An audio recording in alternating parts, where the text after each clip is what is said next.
Hey everyone, Campy here. Quick disclaimer before we get into the podcast episode. We did use a new recording software for this one that did not work out. It's quite echoey, so apologies in advance for the audio quality. This episode is still absolutely worth the listen, so I hope you stick around. Don't worry, we work out all the kinks in our next episode. Back to our regular scheduled programming. Welcome to The Show Off, the podcast where we make each other sit down, shut up, and watch episodes of our favorite TV shows and then explain, or be forced to listen to, why it's top-tier television. This show is for anyone who has ever wanted to go on endless tangents about their favorite shows, but their friends and family don't want to hear it. We get it. Ditch those losers and come hang out with us instead. I'm Amanda. And I'm Campy. And this is The Show Off. Previously on the Show Off podcast. It's a new theme, everybody. Shows that were canceled too early. Do you have any guesses? This is a show I've definitely talked to you about. Lie to Me. Yeah, buddy, we're watching Lie to Me. Cal Lightman, the world's leading deception expert, studies facial expressions and involuntary body language to expose the truth behind the lies. The really cool part about it is it's all based on real science, behavioral science, psychology, the study of microexpressions. Yeah, it's super cool. I really want to see it, so I'm glad that I'm going to be forced to watch an episode of this. Yeah. I'm excited. Hello. Hello. We're back. Yes. Hopefully everything is going fine. We're using a new platform to record the podcast, so and we're being optimistic. Everything is going fine. We're being extremely optimistic. How's it going? It's going pretty good. Yeah. I think we're both a little tired, but a little tired, a little slap happy, but it's going to make it fun. We had some chocolate. You know, it's all good. Recovery chocolate. Recovery chocolate. Yeah, exactly. Sometimes you just need it. Mm-hmm. What are we talking about today? What are we talking about today? What are we doing? First of all, it's a new round of the Show Off. Hell yeah, it is. And that round is shows that were unceremoniously canceled. Mm-hmm. As I call them, the brilliant but canceled, but as you more aptly call them, only the good die young. So much better. So yeah, that's what we're doing today. And we are watching Lie to Me, which is a show that I have loved for a long time. And I was rewatching it like a year ago-ish. Mm-hmm. I was getting Snapchats on the daily. Yes, I was sending many, many Snapchats about this show. And yeah, today we're watching season 2, episode 4, which is called Honey. I'll give you guys some of the intro stuff that you would have heard from our episode preview from the last episode, but just run through it again, just in case. Lie to Me premiered in 2009 on Fox, so it was a prime time network show, basically drama. And the IMDb description reads, Cal Lightman, the world's leading deception expert, studies facial expressions and involuntary body language to expose the truth behind the lies, which is possibly like the most straightforward description I've read from IMDb. Mm-hmm. But there you go. And the show stars Tim Roth as Cal Lightman, Kelly Williams as Jillian Foster, Brendan Hines as Eli Loker, Monica Raymond as Rhea Torres, and Haley McFarland as Emily Lightman. And in this episode, also Mekhi Phifer, who plays Agent Reynolds. And he's in season 2. Yeah. That guy. Yeah, that guy. Yes. He's in season 2 only, pretty much. So he's a current cast member, but not for the whole show. And how many seasons did this actually run? Like 2.5. Okay. They literally got chopped halfway through season 3. It was brutal. That hurts. It was brutal. They end on like an emotional cliffhanger too. No. Yeah. Like a major character thing. Oh. And it's like it still actually ends up being a little bit satisfying in a way, but should we dive into that more at the end? Yeah, we can save that for later. Yeah. I want to hear more about this, but yeah. I feel like we got to dig in. Yeah, we got to dig in. Okay. Just a couple more notes. It's basically more or less a crime procedural, but we are following the Lightman group as they analyze microexpressions and body language to help solve cases and expose corruption, et cetera, et cetera. And the art and science of lie detection in the show is based on real science around microexpressions, speech, body language analysis, stuff like that, which was primarily developed by Dr. Paul Ekman, who Cal Lightman is very, very, very loosely based on. And he was a consultant to the show. And yeah. Is he also English? Because Cal is aggressively English. He's aggressively English. Yeah, I don't know if he's English, actually. I don't. Maybe he is. I really don't know. Yeah, it just felt like an interesting choice to make the lead guy. I don't know. Yeah, that's a good question. That would make sense, wouldn't it? And Yeah. that's probably something I And should have not found like out. pompous English either, but like the lower No, yeah, class, more of an like just Londoner. Eastern Londoner Yeah, accent. Yeah. yeah, and that's definitely, I mean, part of his background. Obviously, he's a transplant from England, and he has an interesting backstory. Yeah. I always find it interesting when they throw in an English character in an American TV show, mm, because I feel like with the English accent, there's always like a level there of like, all right, what angle are you trying to yeah. play? Like Keith Urban in, is it Keith Urban? No, it's not. Oh shoot, what's his name? Wait, who are you thinking? You Who are know you what? The thinking of? guy who's in the Lord of the Rings and in Star Trek. He's like in everything. Carl Urban. Carl. I do Yeah. this every time. Carl That's Urban in amazing. The Boys has a very distinct Cockney accent, and so yeah. Does he? Yeah. Maybe I'm confusing my accents, but he has a very distinct type of English accent that really works well with the Okay. character, which is because he's Australian. But he obviously Okay. can play any accent. So I always am curious why they might select a certain accent over another. Yeah, I don't have an answer for you on that one. I might go back and look that up, see if I can find anything. But yeah, I'm not really sure why he was cast specifically. I know that he is definitely the biggest quote unquote star on this show. Like basically everyone else, especially at the time of the show, was an unknown on the show except for him. He's like an actual movie star. Like he probably should not have been on the show. What else was he in? I mean, he's in lots of stuff, but most notably, he was in the first Hulk movie. He played the villain. He plays Abomination, and then he was more recently in the She-Hulk show. They had him back. Oh, okay, yeah, I haven't watched that. Yeah, it's like a deep Marvel cut. I think I saw the first Hulk like back when The it one came with Edward out. Norton. Yeah. I was watching it illegally online at the time, and I was a little kid, and I was like, "Oh no, I shouldn't be doing this." I actually stopped watching it halfway through because I felt so guilty. Oh my god, how old are you? Wait, how? Yeah, I don't know. Whenever that came out, whatever year that came out. Yeah, God, that would have been like 2007, 6 maybe. Yeah, so probably like 6th, 7th grade. Iron Man was 2008, so yeah. A minute. Not a minute. But yeah, anyway, he was in that movie. I mean, he's been in all kinds of stuff, but yeah, definitely more star power than anyone else on the show. So yeah, Dr. Ekman actually pioneered the science of microexpressions, and he did consult on the show, and he wrote a little bit of a blog about his experience with that. Ooh. And he spilled some tea on why the show was canceled. So might come back to that later. Oh, I hope we do. It's Don't a little leave me on that cliff. Yeah, it's interesting. We'll get into it later. Yeah, but I like the show because I've always been interested in how people communicate and human expression, and this whole show is basically just deep diving into the study of that and actually applying it to real life. And like it's a drama and like solving mysteries and murders and whatnot. It's a procedural drama. Yeah. It's the perfect recipe for Amanda. It's up there. It's up there for sure. Yeah, and I really like the idea that you can watch this show and like actually learn from it and kind of figure out how to better read people and study people and even kind of predicting people's behavior to a certain extent, which I feel like is something that I'm already pretty decent at. I'd agree with that. Yeah. Yeah, but for like a general audience, probably not something most people are thinking about Right. a lot. Yeah. So it's just an interesting concept to apply to a show like this. And I think all these characters have good dynamic range and it's interesting backstories and personalities, which we'll also talk about a bit. This is definitely one of those central character plus ancillary characters type of shows where, Cal is definitely the main character.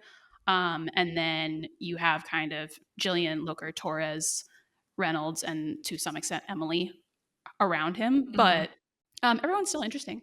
Everyone's still got like psychological depth and personality and stuff. And there's still stuff going on with all of them. It's not just his show. Yeah, a lot and like very interesting character dynamics, especially when you consider the idea that they're all professional lie detectors and they're all professionals at reading people's behavior. It's not like that's something you can just turn off. No, and they try to set rules around it, but does it work? Not often. I don't think it would.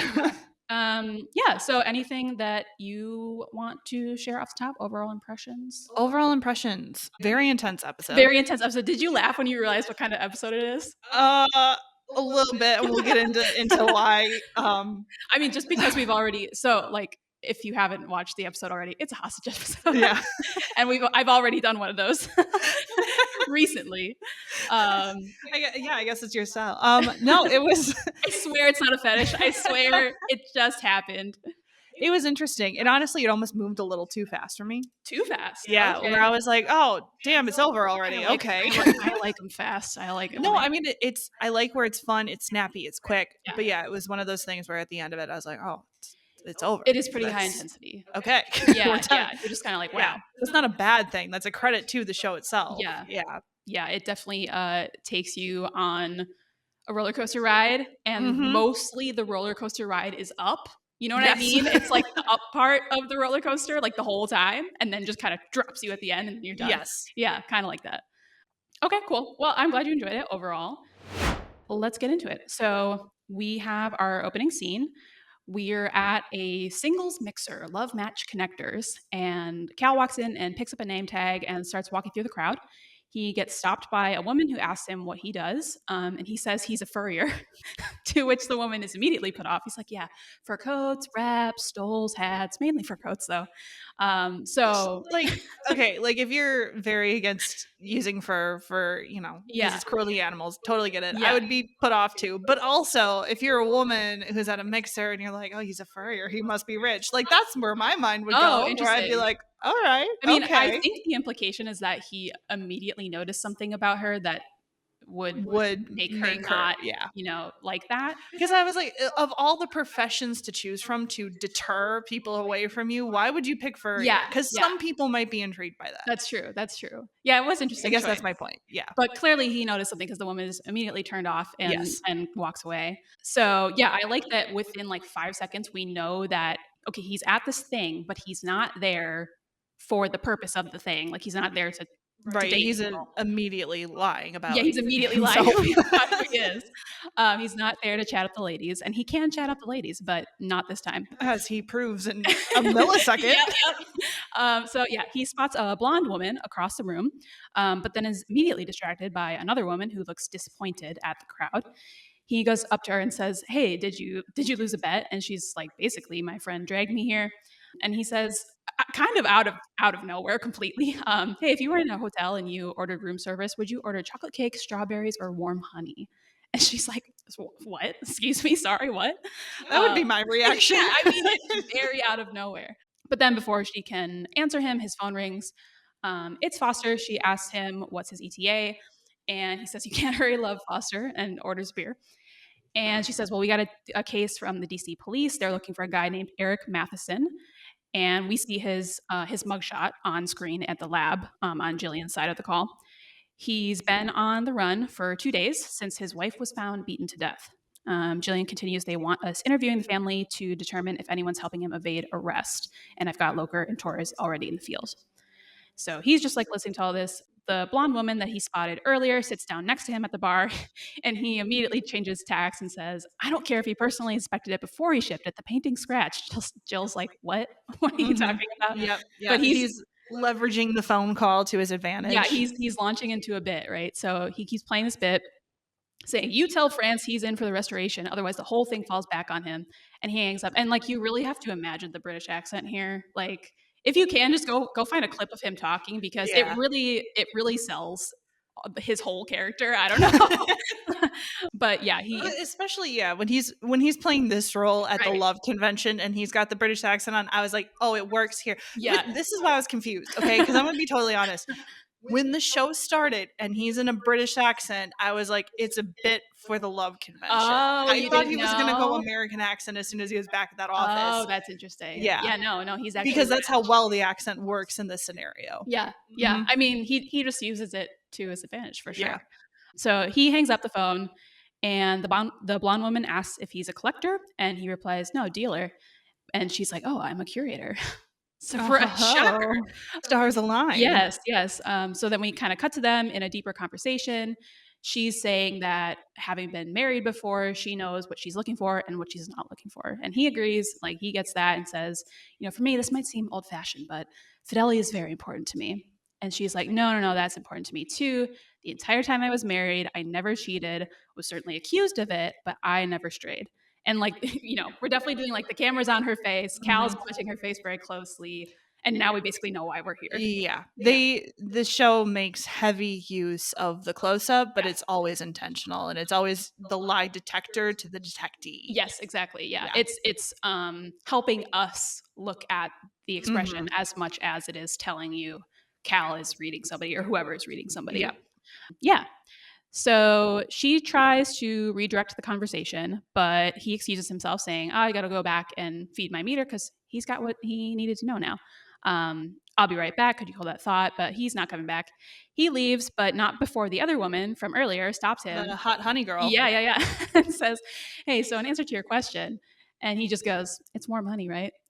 She kind of like chuckles and hands him her card and says, you should call me sometime. And he just kind of gives her a look and walks away. So yeah, we see him walk to his car, featuring a foreground shot of the meter in question as he's like walking up to his car, which he does not, he bypasses and then goes to the car and drives away. So that was a nice connecting shot there. And that's our opening scene. Lots of showing, not telling. You're basically left to figure out everything that Cal's doing. Why is he there? Yep. What's he up to? As someone dropped into this cold, I just kept writing down, okay, what's happening? Yeah, what the fuck? Yeah. Right. And like, if you've been watching the show up until now, obviously you kind of know what he's doing. Yeah, like he's on a case, which I did not know. Yeah, sorry. I could have maybe given you some more prep, but no, I mean, like I eventually put it together, right? Like, yeah. Well, like by the time he gets back to the office, like then you get then it becomes obvious. Clear. Yeah. And yeah, so kind of he's doing his thing, but then Jillian is also giving the explanation about Matheson and like what's going on with that. So and 2 cases. Want a little case just to start the episode off. Baby case. We got the main case is about to kick off. Yeah. Let's jump into the next scene. Okay. All right. So we go straight into the next scene. It is a nice match cut here, by the way. Did you notice this? I was confused because it was such a good match cut. I was like, oh, hot damn, that worked well. Yes. Yeah. So basically, like Cal's car rolls out and Torres' car pulls up to the house and like they match cut that way. It's really nice. It was very well done. Yeah. I love crisp editing. Yeah. It's nice. It's crispy. She opens a file. Oh, for the record. Yeah. I'm calling this one Layers because she's wearing the aughts layers style. I forgot about episode. Your character nicknames. Yeah, so she's Layers in my notes. She's Layers. Okay. Her actual name is Ria Torres. I mostly refer to her as Torres. Yeah, so she's in the front seat of the SUV. She opens a file on Matheson she has on her front seat and flips through it while she's bumping to Latin hip hop. It's good. It's good shit. And we get to see his picture again, so that's important. She kind of looks at it and then gets out. We get one more shot of the folder closed on the front seat. That's going to be important in a minute. She goes up to the house and the cops are there. She asks if she needs them to, they ask if she needs them to stay, but she says no, go on to the next name on the list. She'll be right behind them. She goes in and introduces herself to the woman whose name is Gwen and asks her if she has any idea where her brother might be. So the guy Matheson is this woman's brother that they're looking for. Gwen says he's running, apparently. It'll be a lot easier. Torres says it'll be a lot easier if he turns himself in. She says, yeah, she gets that, but she kind of turns away. She says Eric's wife, Connie, the one who was beaten to death, was her best friend. She just can't believe that she's dead, but she doesn't know anything. Are we done here? So Torres' spidey senses tingle and says... That's a good way to put it. Yeah, because she, with the close-up shots, she does this thing where she like narrows her eyes and cocks her head ever so slightly. And you're like, oh, the spidey senses. Yeah. I mean, spidey senses tingling is something that happens a lot in this show in general because everyone is always constantly like reading. But to be fair, too, the sister is acting super shifty. Oh, yeah. I mean, like, this is not necessarily... This isn't trying to be, I'm subtly trying to deceive you. This is, I'm a very distraught woman and I just want you to get the hell out of here. Yeah. And I think like in that sense, there could be a lot of different reasons for her behavior, but Torres is just picking up that something's off. Yeah, something's off, but Layers doesn't push the issue. Yeah, no, she doesn't at this point. No. She says there's something that Gwen isn't telling her. And Gwen says, well, there's a lot. I'm not telling you how I can't sleep or how I don't know how I'm going to tell my kids. Their uncle might have murdered his wife. That would be a deflection, by the way, just in case you're playing along. Torres just waits. You need to get a bingo card for this show. Right? Torres just waits to see if she'll say anything else. But Gwen says she doesn't know where Eric is. Torres tries a different tack and asks, do you know anything that could help us with this case? So a more open-ended question. Very intentional. Gwen says no, and I want you to leave. And yeah, Torres doesn't believe her, but she does leave. She doesn't push the issue, as you said. So she walks back to the car. And just to give you a good jump scare ahead of time, a bunch of kids skateboard past her on the street. And by the way, to prepare for this podcast, I watched this episode twice, and this got me both times. I jumped out of my freaking skin. So props to like the sound editing or whatever is going on there, because it got me. Well, yeah, because she's in the zone. She's still thinking about that conversation and what she should do next and what to do with the, and then whoosh. Yeah. And it's really loud all of a sudden. Yeah. Like it sound just goes up. Yeah. And I think part of the reason for that is like, because we're shooting, also the camera is shooting from inside the car at this point, watching her walk up. So you're already kind of have a lot of like peripheral, right? It's not a wide shot. You can't see what's going on around her. Your focus is just her. Right. So that's one part of it. Yeah. And then also I think having the perspective of that shot already kind of puts you on edge. Mm-hmm. Like, were you half expecting already for there to be someone in the car, or? Not necessarily. Well, I knew something was going to happen, right? Okay. Because she left the folder on the seat, so I'm like, that's important. Okay. And then you had the half jump scare with the skateboarders, right. And that's always a setup for like, okay, here's the real jump scare. Yeah. So I was like, okay, something's about to happen. Yeah. Did not predict the car thing. Yeah. That's good perspective for me, because I've just seen this episode so many times at this point throughout the many years that I like don't even know anymore. But yeah. Okay. She gets in the car and we pan down to the front seat. The folder's gone. And bam, jump scare number 2. Matheson is the back seat. Quick jump scare. Like as soon as you realize the folder's gone, you're like, boom, gun. Yeah, boom, gun. So he's in the back seat. He holds up a gun to her. He asks her if she's a cop. She says no, but and he says, but they were here, right? And she tries to get out, pulls the door handle, and he pulls the gun on her.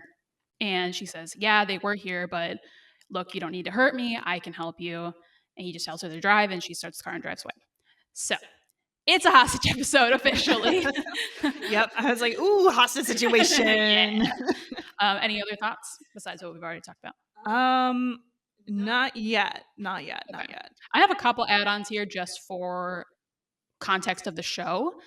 I like seeing Torres kind of do her own thing on her own, because she's supposed to be sort of like Cal's protege. Okay, that's the read I was getting. Okay, good. Yeah. Good. And she's also a quote-unquote natural at reading faces. So in the pilot actually is when we first meet her, but also everyone else first meets her. So she's kind of the newbie to the team, and that's kind of our introduction to the show in general. And so she's the fish out of water, so to speak. A little bit. So they find her, they scouted her somehow, but how we initially meet her is she's working at the TSA. And Cal and Jillian go up in the TSA line, and Cal like pretends to be doing something shady, and she calls him out on it. Basically, like, she's like reading people, right? She calls him out on it, and then like they go through this whole thing, and then they end up offering her a job. And people who are a natural at the like face reading microexpressions thing is supposed to be like less than 1% of the population, like very small percentage of people that have a natural ability to do that. And I'm not sure if that's a true fact or a fake fact. What did you call it from the Leverage episode? Yeah, it's like the orange box. Yeah, the orange box is the true fact that sounds fake. The ledger is the ledger. That's fake it. Fact. Fake fact. Is it an orange box or a ledger? Yeah. So I'm not sure which one it is. I should find out, but yeah, I don't know. I like her character, and at this point, she's definitely still learning, but definitely branching out on her own. But she kind of fucks up here. So yeah, and like I said, the double jump scare, just to get you that much more. It's a good setup. Okay, so now we cut back to Cal entering the Lightman Group office. My first note here is, oh, he's still British. He's still British. Yep. He's British the whole time, shockingly. He can do a killer American accent, by the way. Oh, I believe Yeah. it. I mean, Yeah. obviously, Tim Roth is a good actor. He can do accents. Yeah. But yeah, there is one point where he does an American accent, as kind of part of a con. There's also sort of a con theme in this show if you haven't if you haven't realized. But yeah, anyway. So he's still British. He comes back to the office. The receptionist asks, "Hey, how did it go?" He says, "Put me out of my misery." He goes into a meeting room where a couple guys in suits are waiting along with Jillian. He says, "So your ex never cheated on you?" There it is. They ask if he's sure, and he's like, "Yep." Talked to her for half an hour at a singles mixer. Not a hint of guilt or shame. Her virtue is intact.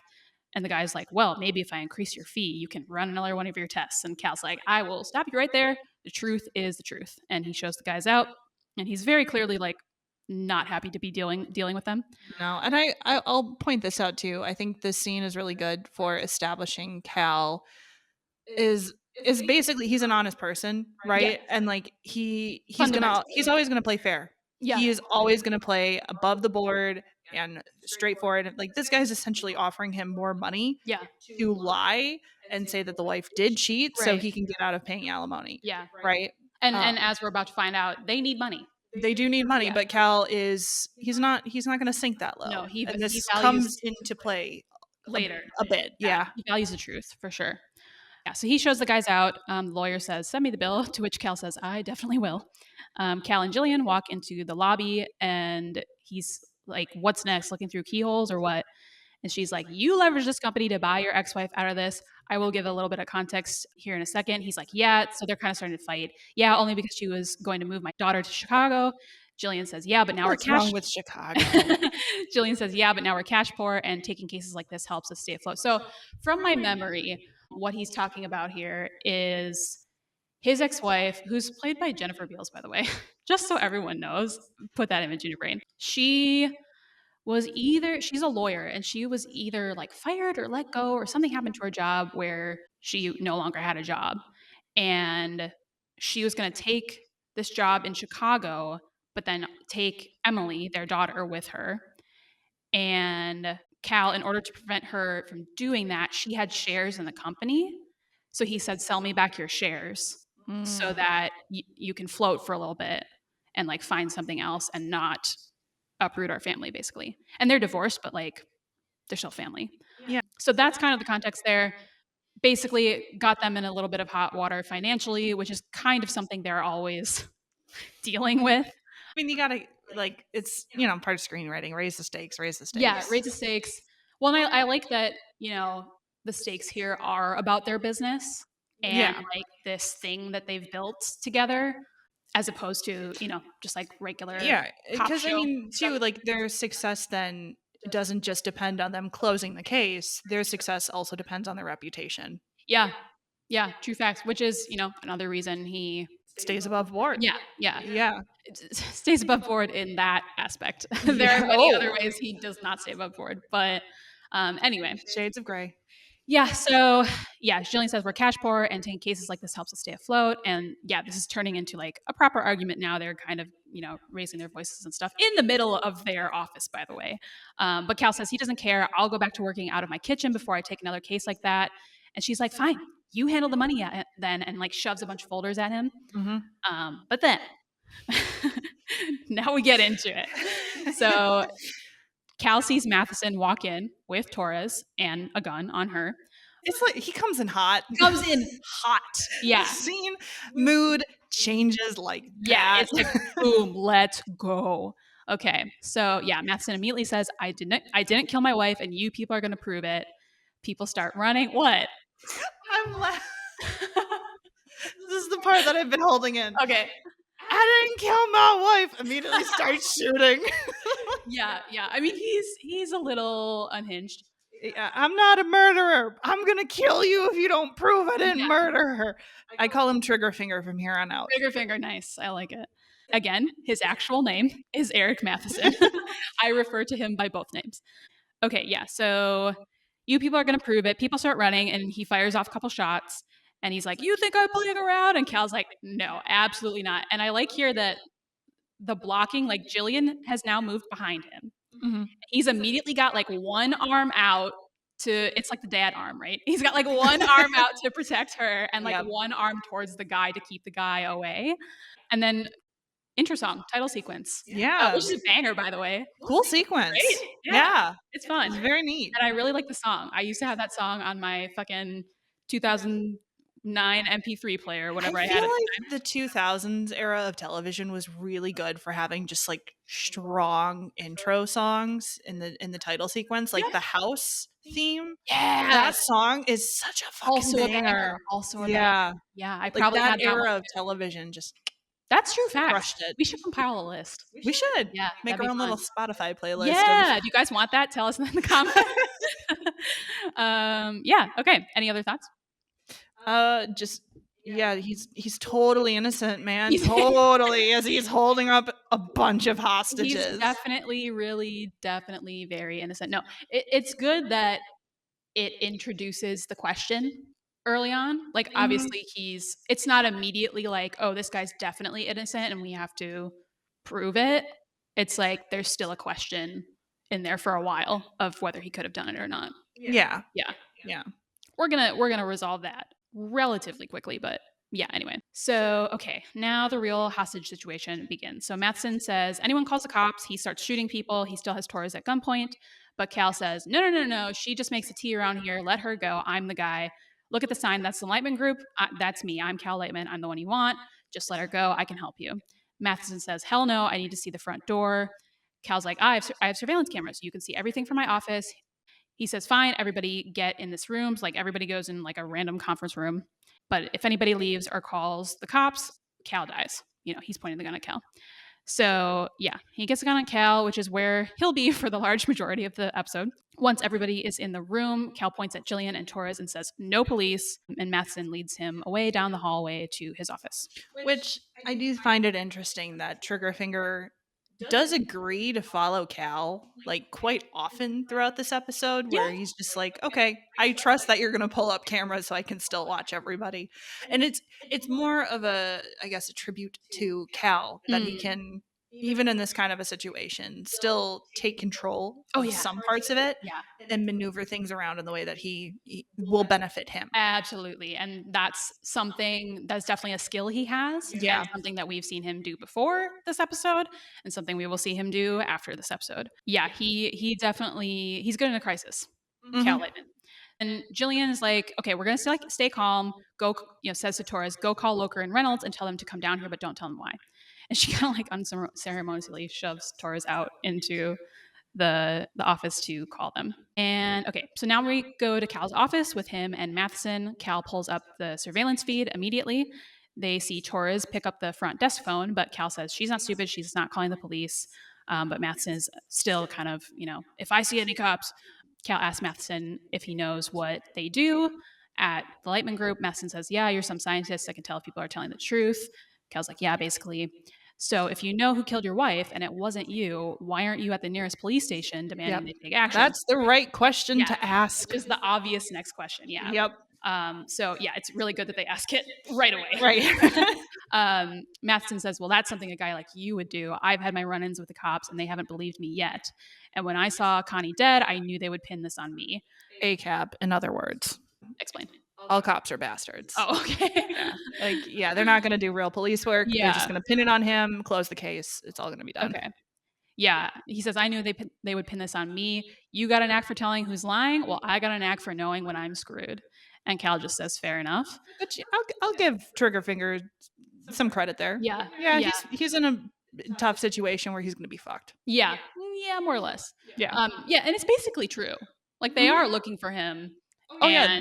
He is the primary suspect. Right. And when Reynolds shows up later, he's definitely of the opinion that he did it. But also, this guy is holding up a hostage. An office full of people hostage. But whatever. Okay. Al says, fair enough, but no more threatening my people or I won't help you and then we'll both lose. And Matheson's like, well, you more than me. I already lost everything. Do you believe me when I say I didn't kill my wife? And we do like a quick reverse shot to get his expression again and Cal's observation before Cal says yes. And Matheson says, do you believe that I'll kill you if you try to run a game on me? And Cal immediately answers, yes, I do. Okay, so the threat is real. They're still talking, but Cal sees Looker and Reynolds walk in on the camera feed, but Matheson isn't looking. He says, "So, Eric, tell me who killed your wife." And we cut back to the rest of the team in Jillian's office where Reynolds is saying, "Are you out of your mind?" Because he's an FBI agent and this is fucked. And they've just told him he can't call the cops. Jill says they just need to buy some time to figure out what's going on. And he's like, "This is a hostage situation." But then her computer monitor flickers and she says Cal's giving them eyes in the room. So yeah, a lot of computer monitor trickery happening in this episode. What do you got? I'm just the FBI guy. I'm just calling him Fib from here on. Which is not, in this scenario, not fucking Illinois bastard. I just typed it up, Fib, because I'm dyslexic, so that's what happens. It's like Dad Rock. Yeah. It just happened. But it just makes me laugh because he's like, "Oh, I'm gonna lose my job. I need to call the cops." It's like, bro, you're part of the hostage situation now. I think your hands are tied. I think you're gonna be okay, buddy. Yeah, I mean, like in this initial scenario. Yeah, I get it. He's being a little dramatic though. I'm like, come on, dude. Gotta get on board, dude. So Cal's giving them eyes in the room, but Reynolds won't be distracted. He's like, "Do you know what misprison means? It's failure to report a felony crime. I'm not gonna risk the lives of everybody out there and get fired in the process because Lightman thinks he's got a handle on this." But yeah, he is. He's going to do exactly that. Yeah. Jill's phone rings. She answers it. Cal asks if she would come to his office for a minute, please. And she's like, "Sure."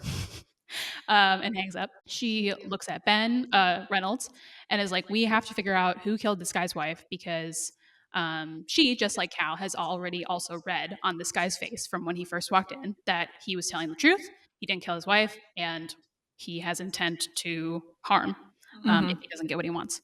So yeah, Reynolds tries to argue that, but she's like, "No, if we don't do exactly what this guy says, he will kill Cal."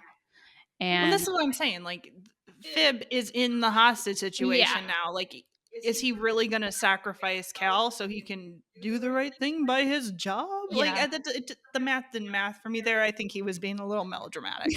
Fair enough. That's all I'm saying. Yeah. She's, getting distressed about this, and kind of we do a quick shots of like Loker and Torres looking at her because this is as close as she gets to losing it. Like she's cool, calm, and collected almost always. Cal's usually the one in these type of situations, like not the specific situation, but he's the one out there getting himself in trouble, and she's usually the one like holding down the fort and like running the lab and like research and stuff. But she's kind of going off. So Reynolds agrees to hold off calling it in, but on one condition. Any other thoughts? I do. What's her name? Jillian. I start calling her partner from here on out. Okay, well, I mean, you locked yourself into that one now. You got to do the accent every time. Yeah, it's written as partner in my notes. Does he say that? No, I didn't know what her name was, and I'm like, she's clearly the partner in this like firm that they have. Yeah. Like she's up there on his level, so she's just partner. Okay, fair enough. Fair enough. I didn't want to call, like, I was going to name her by her dress, but I'm like, I didn't even know how to describe her dress. And I'm like, that feels misogynistic. So it's a good dress, it's a great dress. She looks great in it. Yeah. But it just felt misogynistic. So I was like, no, I want to respect her position of power. Yeah. She's partner. Yeah. Yeah. Her and Cal are business partners in this situation. So, and BFFs. And, other unspoken things, but we're going to get there. So basically at this point, it's like episode meet tension meet episode. And poor Ben on one condition. So Jillian goes to Cal's office and like sits down on the couch nervously. Cal passes her a paper with a name, which is the address of Tom McHenry, who runs an advertising firm. And he explains that Eric's wife used to work for him as a bookkeeper. Eric's claiming that and here Matheson's like, I know. And Cal's like, Eric knows that McHenry was making unwanted moves on his wife, and he considers him to be the only suspect in her death. So I need you to track him down, interview him, and bring the tape back. And she starts to kind of be like, well, what if he doesn't? Cal's like, just find a way. Just do it. We do like a quick back and forth of their expressions. They communicate non-verbally a lot. And then Jill's like, Reynolds is here. And Matheson says, who's he? Cal explains that he's a federal agent. He works with us. And Matheson's like, well, fine, but same rules to apply to him as everyone else. Jillian says he's agreed to not call the police, but only if everyone in the conference room is allowed to leave. and it's non-negotiable. And Madison freaks out and starts waving the gun around, but Cal immediately steps in between him and Jillian and says, "Look, Eric, do you want to play king of the castle, or do you want to find out who killed your wife?" Yeah. It's good. It's still tense. Yeah, they get the hostages out, right? So it's Yeah. just now we're reduced down to the actual core cast that we care about. Yeah, a And very that we good need to move focus on. But writing again, wise. I'm like, the math doesn't totally math because I'm like, people would absolutely like leave and immediately call the cops. Well, we're kind of going to have that happen later. Yes. Yeah. Yeah. So it is going to come up. Yeah, we cut to Reynolds kind of ushering everyone out of the conference room. He's like, "Everybody out, don't say anything, don't call anybody, just go home and relax. We got this situation under control." Back to Jillian and Jillian and Torres and Loker.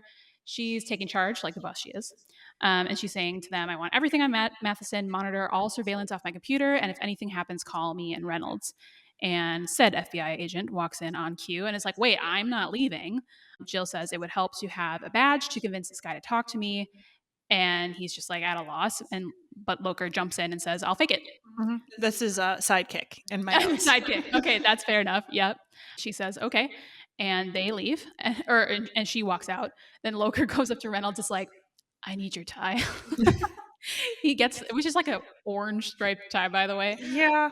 It Um, was an interesting costume choice. yeah, yeah. I think they were trying to be a little bit funny with it because it kind of works on Reynolds, but it really doesn't work on Loker. No. No. So he gets a tie and he's like, Sidekick man is sidekick boy in tie. yeah, yeah, for sure. But he gets the tie, and then he's like, "And can I have the badge too?" And Reynolds is just like, straight face at him. He's like, "Oh, okay, no badge." So Walks I'm like, out. okay, that's a crime though, impersonating a federal agent. Oh, So. fully. But yeah, it's kind of like our one, maybe one of two comedy moments of this entire Yeah. episode. Yeah. Little tiny bit of comic relief. Little tiny bit.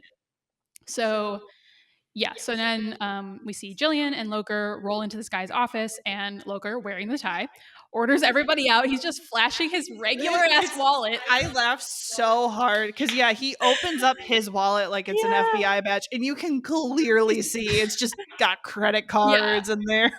He's talking loud. He's moving fast. Mhm, He's playing the mhm. bit.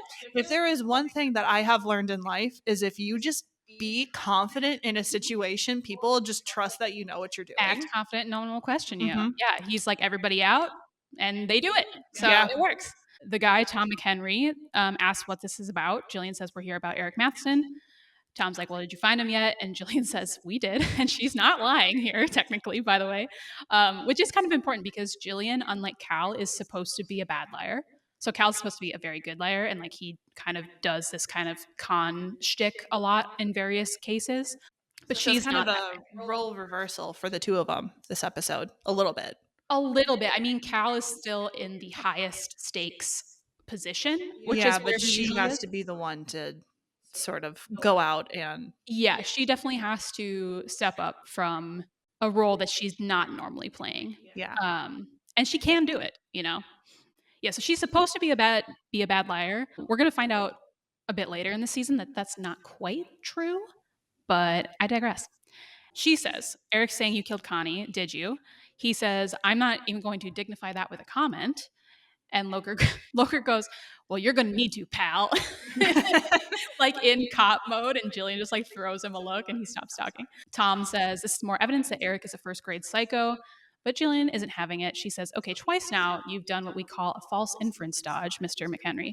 You have yet to answer the question." So there's your learning moment. Mhm. Hey, again, bingo card. Bingo card, right? Yeah. But then he says, "No, like I didn't kill her. This is why I had to let Connie go because Matheson was convinced that I was having an affair with her." Jillian says, "Well, then you won't mind if we put you on tape." He protests, but then basically they get him to agree. Back to Cal and Matheson. Cal picks up a picture of Emily from his desk and asks if he can call her, but Matheson says no. Yeah, there's an unfortunate lack of Emily in this episode. I do really like Emily as a character, but some other time. Yeah, he asks if Cal is married, and he says not anymore. Quick sidebar. He has a photograph of his daughter that he picks up when he asks if he can call her. Mhm. And then he sets it back down on the desk, but he sets it facing towards Triggerfinger. And so Yeah, he's sitting down in the chair and you can see the picture of his daughter right over his left shoulder. yeah, yeah. What do you think that was for? Like, why? Just to create empathy and Yeah, like, I agree. humanize Cal. Like, Yeah, it's as simple as that. good point. Yeah. I think I noticed that too, but I didn't write it down. So good Yeah. call. Subtle bit of manipulation. And yeah, that's Cal's an expert at that. Mhm. Yeah, so he's not married anymore. And then Matson's like, so which one are you banging then, the uptown chick or the girl who drove me here? See, no, he calls her Salsa Girl. Oh yeah, he does. The Yeah. Salsa Queen, which I'm like, oh, fuck your nicknames. Mine Yeah. are so much better. True facts. True facts. Yeah, and Cal says neither actually. But Matson isn't having it. He says that's the one thing I got over guys like you. My woman loved me. Guys like you, empty. So you try to fill yourself up with your suits and your stupid art and nailing your employees in the copy room. And Cal's just kind of like watching him as he kind of goes on this tirade, and he's like, He's clearly. I even wrote this down before Cal points it out. I'm like, he's projecting. yeah, yeah, He's clearly projecting. He's Yeah. just going on this rant of how much he hates people in suits, basically. right, right. And yeah, so Cal's just watching him, and he's like, "You got a job, Eric?" Like totally disarming. And Eric says, "No, not currently. What's that got to do with anything?" And Cal's like, "Well, I'm sensing a little inner turmoil over the fact that your wife was the sole provider." And Eric says, "No, they were rock solid. It didn't matter who made the money.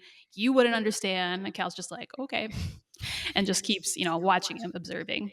He says, I told you I knew if you were telling the truth, but I can also tell when you're hiding something. You're projecting a little guilt. That's either from self loathing or from something else. I'm just trying to figure out why that's making you do this." Mm-hmm. It's a Mm. very good way to put it together. Yeah. Too. Yeah, Like, very because succinct. it's succinct. Thank you. Yeah, because it's something that's definitely, like, at least for me, as I was watching the scene unfold, like, it's a vibe, right? Yeah. But I couldn't put that into words. Yeah. And then he just boop, here it is. Yep, you're projecting guilt, basically. Yeah. Yeah. And Maston doesn't reply, but he says they got a half an hour to get that tape here. And Cal's just like, yeah, okay. We cut back to Reynolds and Torres. Reynolds is lying through his teeth to his boss about them working on the case on the phone. Foster and Loker come back from interviewing the McHenry guy. Reynolds tells them, mainly Jillian, "We got Matheson's record. The cops were called to their house 3 times for domestic disturbance. This guy has to be the killer." Torres says, "Well, he seemed believable when he said he didn't kill her, though."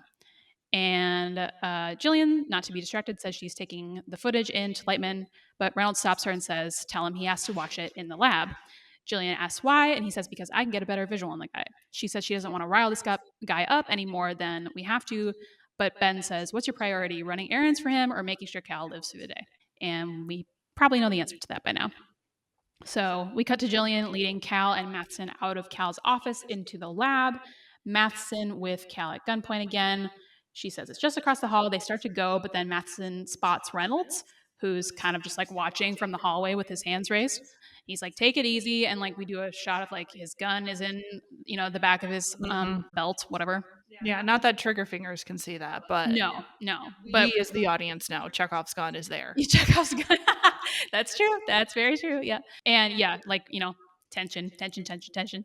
And he says, "Take it easy." And Matheson drags Cal into the lab.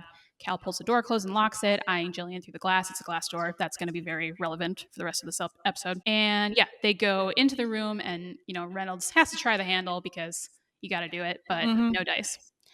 In the lab, Matheson gets Cal to pull up the cameras for the front entrance and the lobby, and the back entrance. And then we see the tape of McHenry come up on the big screen.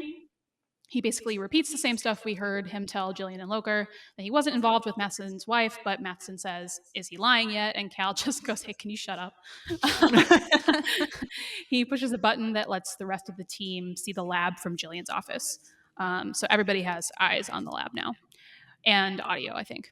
We cut to them watching, and Loker. Yeah, no, they have audio. Yeah. Because Sidekick Boy keeps being like, "Just bluff, Oh, just yeah, bluff, yeah, man." Yeah, later. Yeah. Yeah, we cut to them watching from Jillian's office, and Loker says, "Yeah, he's just got to tell this guy he's lying, and he'll testify to that and get out of this." But yeah, how do we think that's going to go at this point? Cal pauses the video after McHenry says he didn't kill Connie, so we get like a nice big shot of his facial expression. Again, something the show does all the time. Matheson says he's lying, right?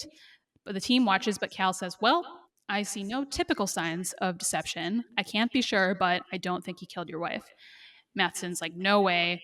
And Loker is like, why didn't he just bluff? Yeah. And Reynolds says, this guy's too close to Lightman. I have to agree with Sidekick there. Like, Yeah. why didn't he bluff? I mean, now that I understand his character, is he's Yeah. like, no, I want the truth. Like, He- he's driven by this desire to find the truth. He wants the truth. He is definitely an adrenaline junkie. Yeah. Like he has more than a little bit of an addiction to these type of situations. That's definitely a constant throughout the show. And I mean, you want some action in your Right. Yeah, drama. you got to keep it So, interesting. yeah. Otherwise, the episode would be done halfway Right, through and exactly. everyone would be bored. But yeah, I mean, it's definitely a strength and a fault of his. Probably more often a fault than not. Yeah, so Reynolds says this guy's too close to Lightman. If I can get some distance between them, I can end this thing with one shot. Cal continues playing the video where McHenry says the last time he saw Connie was when she came to him a few weeks ago for money to pay off a debt that was weighing on her. And now Cal switches his focus to look back at Matheson, who seems shocked by this information, enough to lower the gun. Cal says he's not lying. What debt? Tell me what's going on. And Matheson pushes him into a chair and says, let me think. He's kind of starting to lose it a little bit. And, Cal just keeps pushing him. Who did your wife borrow the money from? He says, no one. Cal immediately says, that's a lie. Matheson says, no, I did. Chump change, 10 grand. Cal asks, who did you borrow it from?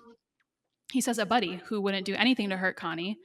Cal says, how much have you paid back? And he says, none. It's a fresh loan. There's plenty of time. So we're getting a few more details here. And now is when Cal decides to just go in on this guy. Yeah. He's like, I think I got you wrong. I think your wife confronted you with the debt.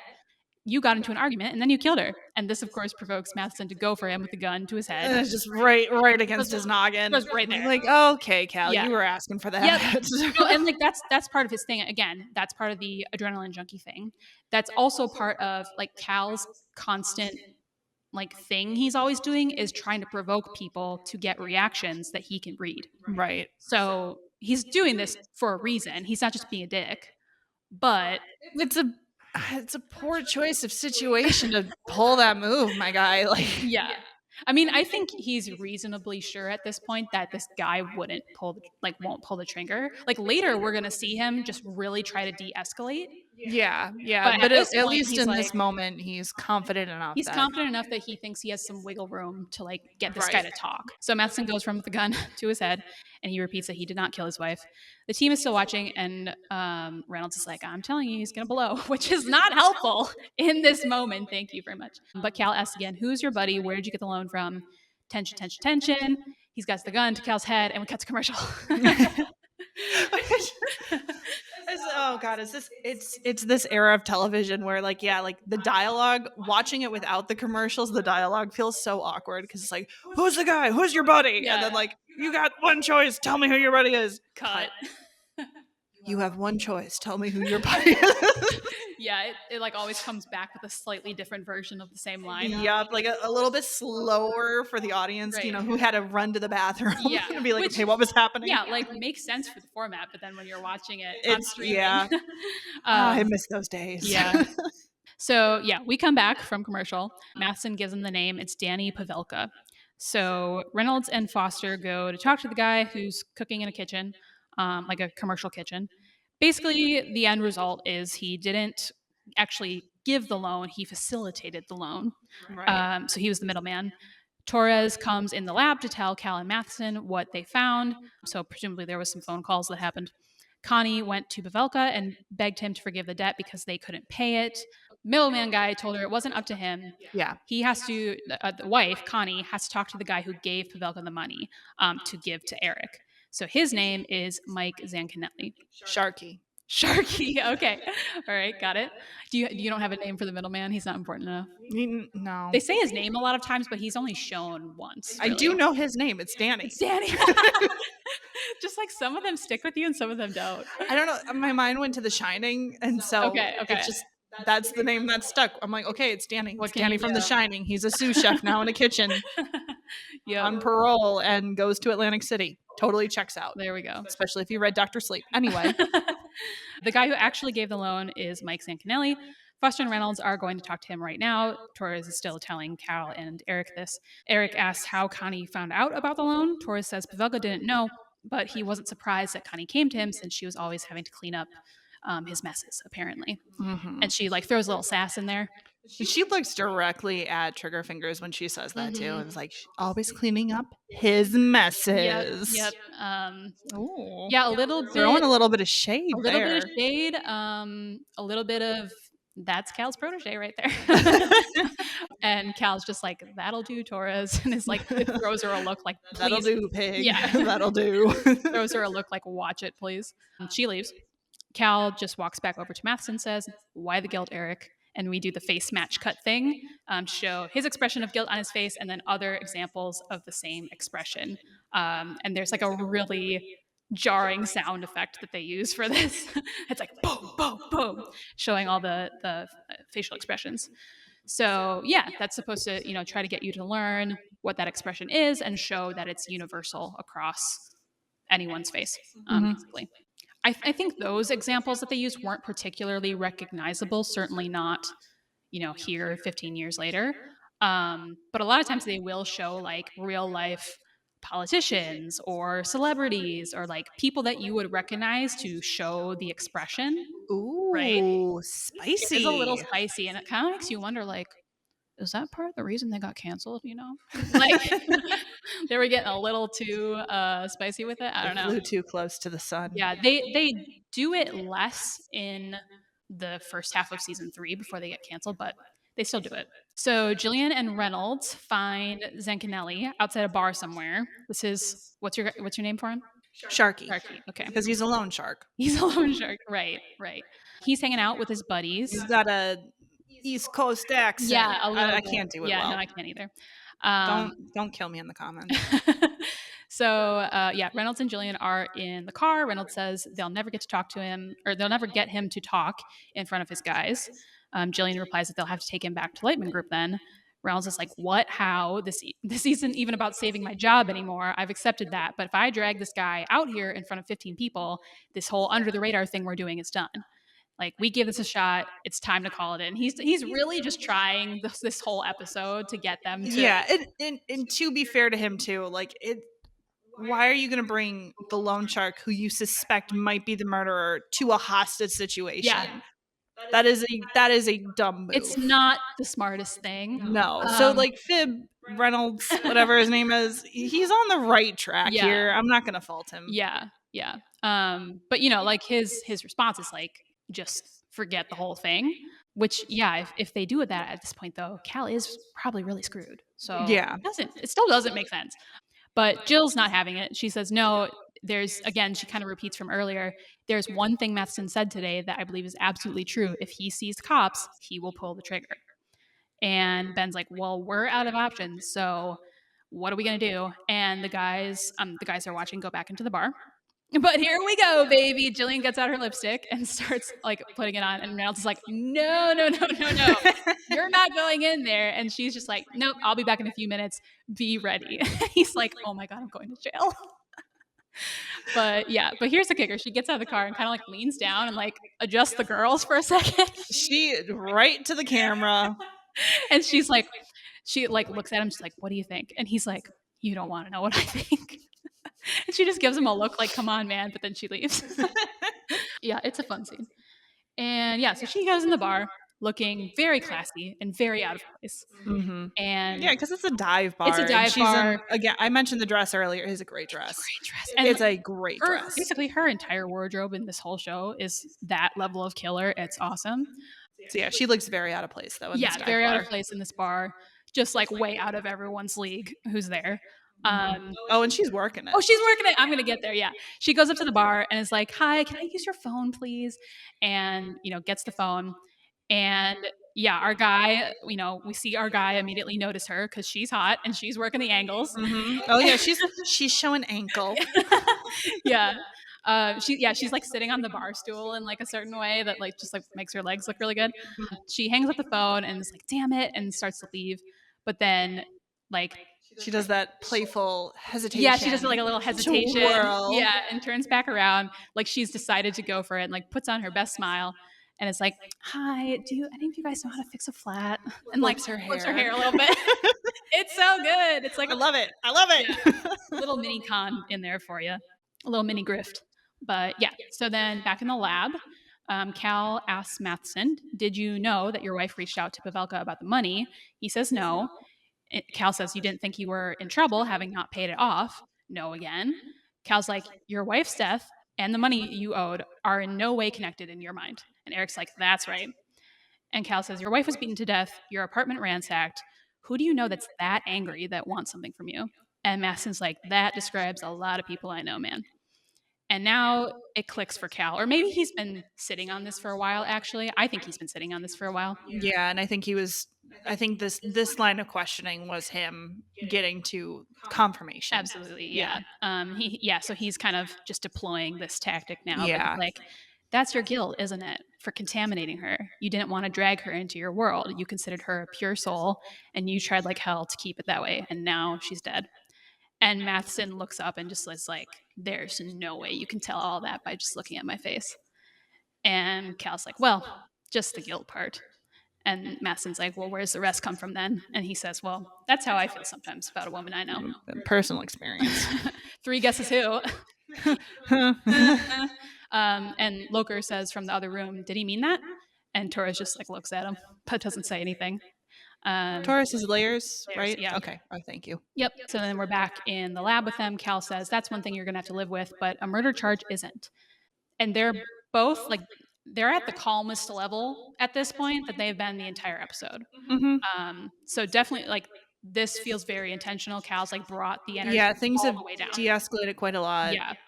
They're almost speaking as peers Yeah, at this they're point, kind of on the especially same because like level.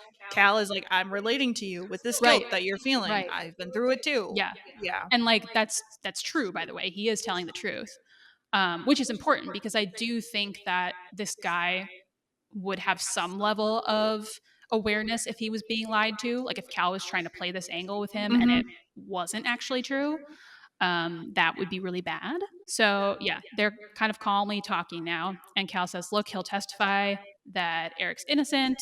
I'm helping you find out who really killed her. There's no further need for the gun." And Matheson's starting to come around, like, "Just put it down, just walk Trigger away." finger about to put the gun down, and the cops show up, so Trigger finger gets all trigger finger again. Yeah, yeah, yeah. He's so close. He's like, "Just put it down. You walk away. This never happened." And Hmm. he's this close. And Eric says, "Okay." And then, yeah, pair of Yeah, cops walk up there's to the two front cops at door the door. on the security cameras, and Eric starts freaking out again. "I told you no cops. I can't believe I trusted your lying ass." Loker's like, "What are we gonna do?" We cut to commercial again. Okay, so we come back. Torres goes to the front door, to the cops, and they say, "Ma'am, we got a call that there might be a disturbance here." And she's like, "Nope, not here." And they're like, "Are you sure?" You know, the guy who called was very insistent. He said someone might be armed. And she's like, "Well, I think I would know if someone had a weapon at work." And the cops are like, "Okay, well, can we just take a look, to be safe?" So she has to let them in, and they come in and start walking around. Again, building the tension back up again. Torres is like, "So who called this in?" And they say, "Ray Moncrief." And she's like, "Oh, I'm so sorry, officer. We fired Ray this morning for misuse of company funds. He had to be escorted from the building. This is him looking for payback, I guess." Yeah, very smooth liar. Very smooth. Yeah, she's smooth. There's a reason, like Cal picked her, you know? She can play the game. So the cop is like, "Okay, sure, right, whatever." And he tries the handle on the door to the lab, which is still locked. Inside, Cal at gunpoint again is like, "I got this, let me handle this," to Matheson. He opens the door and they just play it off according to Torres' story. The cop is like, "We're just taking a look around, sir."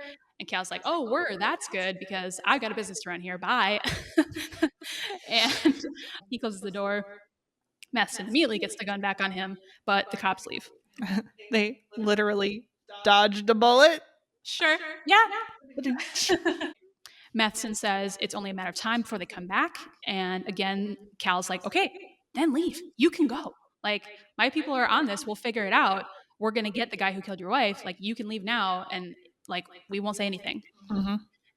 But then they see Reynolds and Foster returning with Zancanelli through the back door. They got Sharky. They got Sharky. Matheson says, "Who's this? Is that Zancanelli?" And Cal's muttering like, "That can't be." And I think this is where your point earlier that like this should not be happening.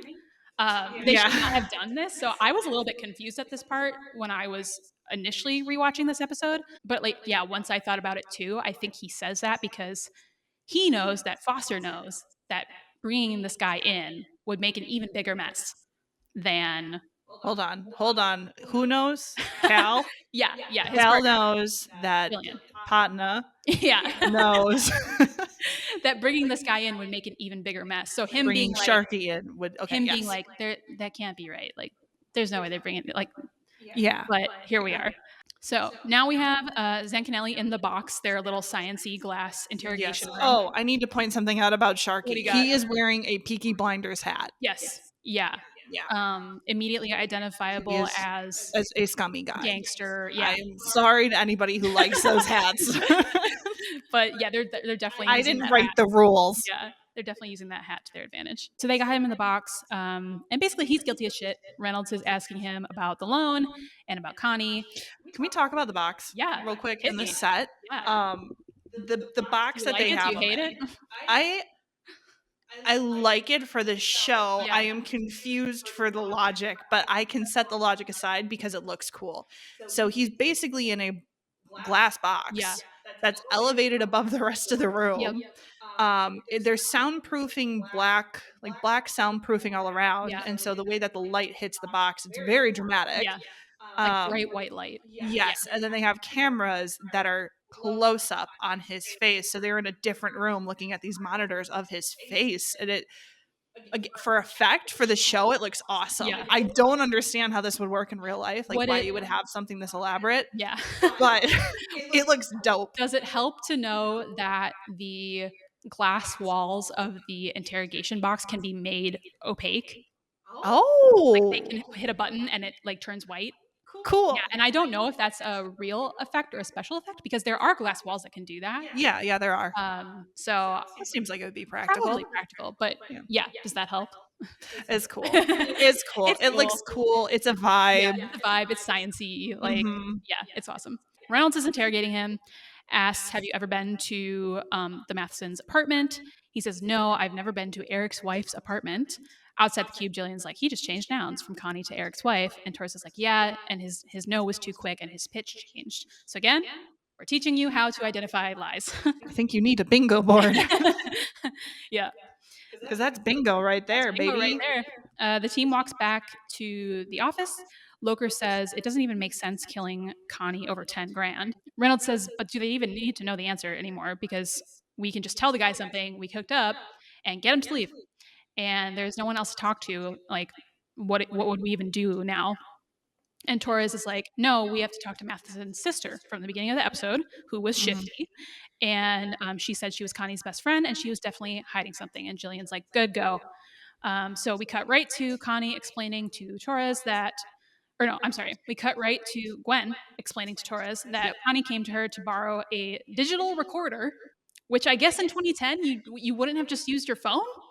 No, No? because at least from what I remember, I mean, I had shitty flip phones, and Yeah. it wasn't even my flip phone. No, It was that's my fair. dad's flip phone that I had to borrow, but it was a piece of shit, and Yeah. I think the longest it could record was for a minute. Yeah. Okay. Now that you're reminding me, I'm like, oh yeah, that is. And how then it the works. audio quality too just sounded like you were speaking through aluminum foil. Yep. So she had to borrow a digital recorder. Gwen says she told me she had a fling with this guy, a one-time thing, and she was going to tape their phone conversations to get him to back off, because presumably he was pursuing her and she didn't want that. So Torres asked if she said anything to her after she borrowed the recorder. She said it worked, but she was going to keep the file just in case. Her only fear was that Eric might find it, and when she was killed, I thought maybe he had found it. Torres calls in this info, and now it's Jillian's turn to interrogate Zancanelli. Patna. She says, right, so Connie came to you about the loan, how she couldn't pay. You told her that something can be worked out, a trade, so she had sex with you, but you wanted more. She recorded a phone conversation with you trying to get out of it. But then you went over to her apartment looking for that recording, didn't you, Mike? He denies it, and he's kind of denying this whole time, but she just keeps pushing on him and says, you turned the place upside down and you found that digital recorder. He denies it again. She's going to show it to your wife, and you lost your temper. He denies it one more time, but not before we see the same guilty expression on his face that we saw with Matheson earlier, and he's guilty as sin. And now we know. So, and just to confirm, Reynolds goes, is he lying? And Torres says, damn straight.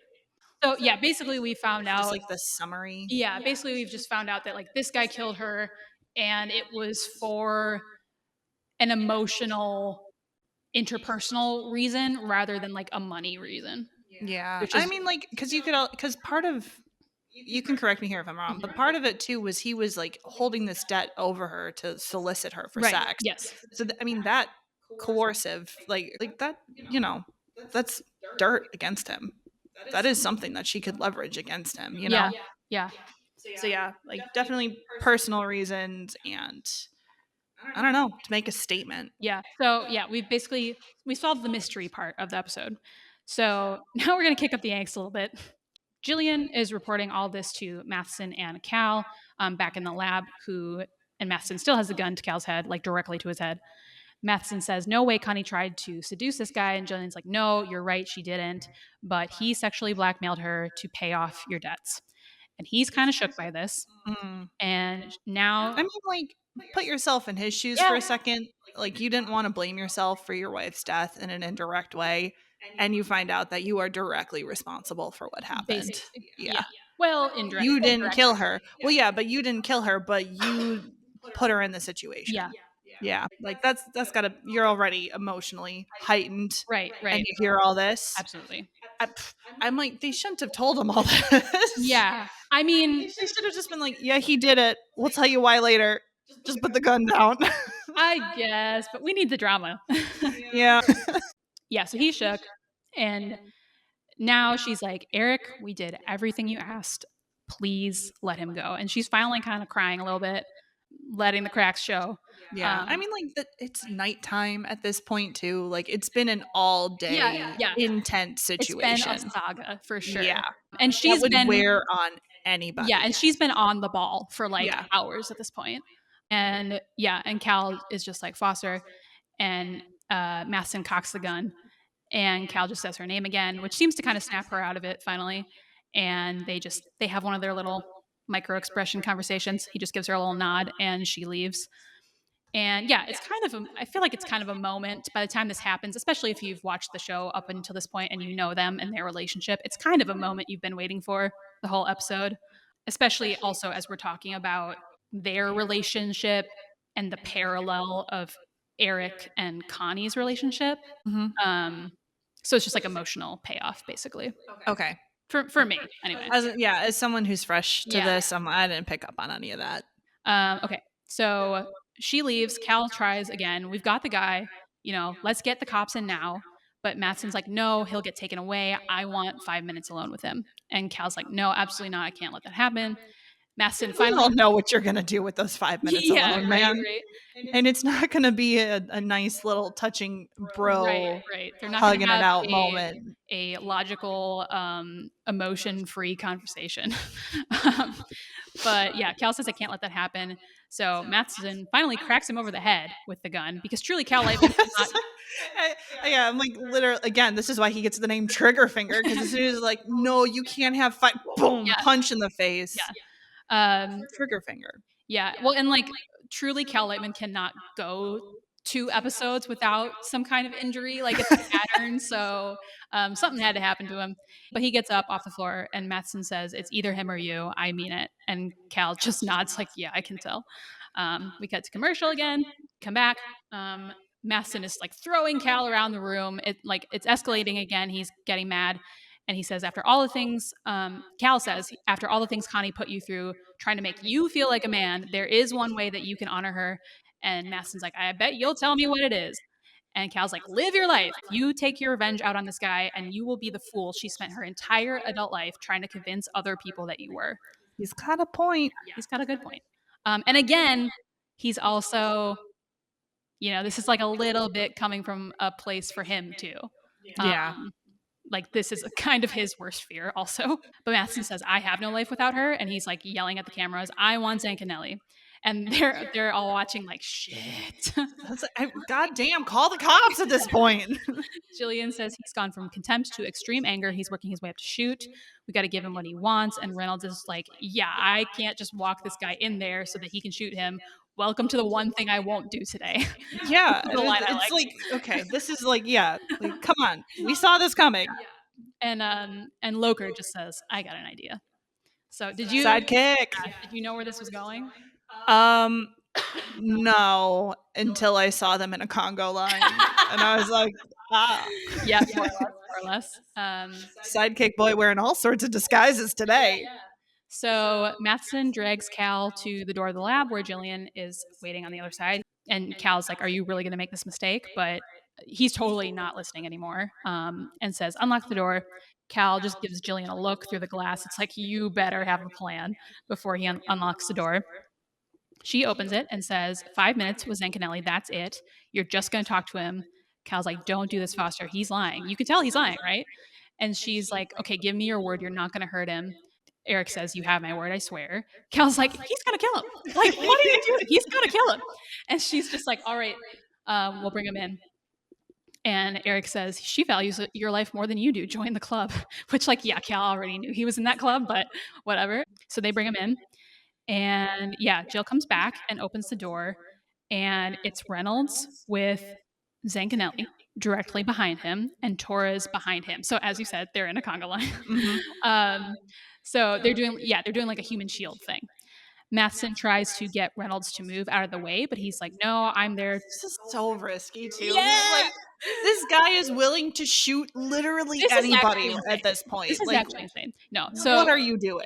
So he says, "No, I'm here to make sure this stays a conversation." Maston tells him to put his hands up, which he does. And now we see Cal get a good look at who's really behind Reynolds, which is Sloker wearing Zancanelli's hat. Mhm. And Cal just makes a face like, "Great." Like, excellent. Matheson says to Loker, who he thinks is Zancanelli, "Are you scared yet, like Connie was?" Loker, to buy time, says, "Your wife wanted me to tell you something before she died."